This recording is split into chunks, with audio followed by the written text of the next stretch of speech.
Hello guys, I'm Vale. I'm gonna teach you a basic concept today which involves a small foundation which kind of expands into small details and small intricate motions. And it's gonna be the robot. There are different names for it, there are different definitions for it, and I'm just gonna teach you what I know and the basic kind of ideas that makes you look like a robot.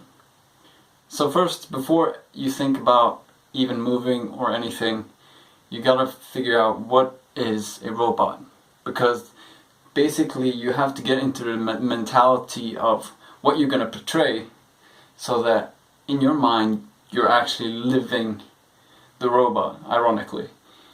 And so you gotta figure out these like small ideas of what makes a robot, what are the characteristics of a robot. So what I know, robots aren't human. Now just that part means that I have to detach all my small imperfections as a human, which you can later style if you want to your own robot form. But basically things as grooving a lot is a very human thing.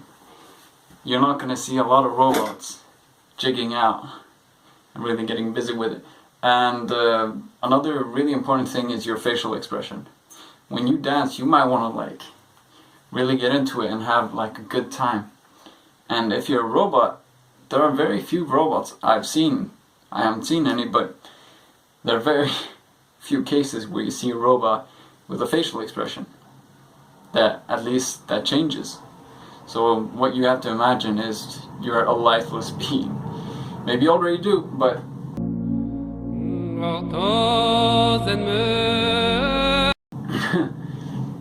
you gotta really put your heart into being this non-expressionate sentient.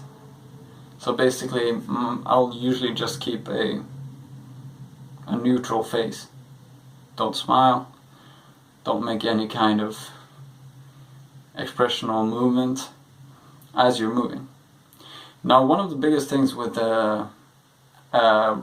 robotics is the whole mechanical feel to it. That everything moves one way after another. So it's kind of like a formula rather than this kind of random, systematic, freestyle kind of thing. So a lot of robotics is about isolating your body in different ways to show that your movement isn't natural, it's planned. Everything should look like there's an engine behind it, there's some kind of idea behind it that's making you move in that certain way. Now there are different types of robots, of course. There's a huge amount of stereotypical robot characters in movies, in video games, in all kinds of situations. And so there are different styles. There are the very kind of like rusty and clunky kind of robots that kind of have this swing, this kind of like it has an action and a response. So basically if I'm moving, when I stop, I'm not going to be perfectly still. I'm going to hit that point where my robot arm or my robot body is supposed to go. And at that point the body's still gonna make a motion that shows that it's stopping. Basically, if you're hitting a wall, you're not just gonna stop.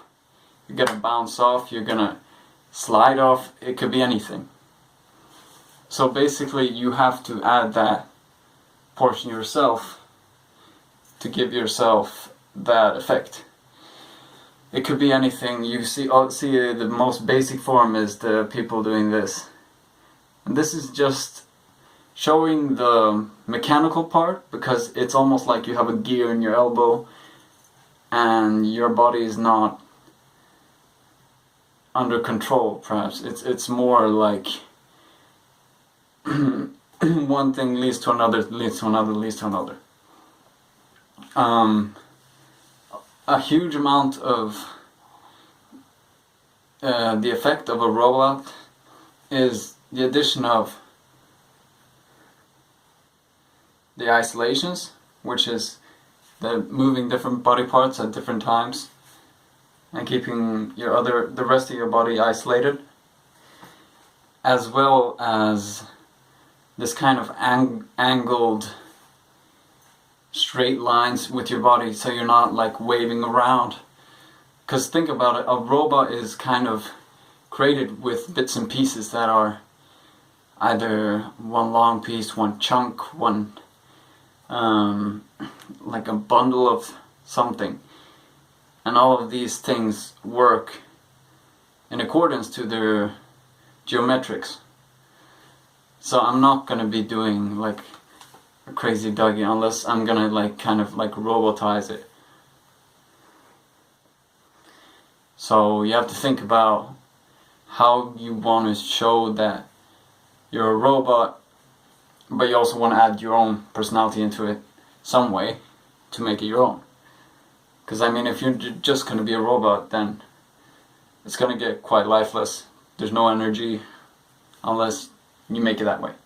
As a final little tip, I would say try just moving different body parts different times. Take it really slow, because most robots, you don't see like a bunch of robots running unless you're in that Will Smith movie. You don't see robots doing sports a lot. So the most advanced robot now are just learning how to move diagonally in all kinds of ways.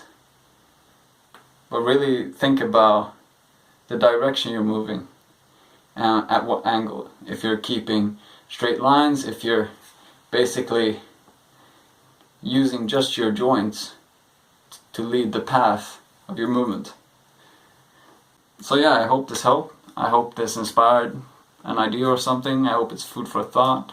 And on Wednesday I'll be releasing a bit more intricate tutorial on the isolations and the time stops and the small niches of giving that robot effect.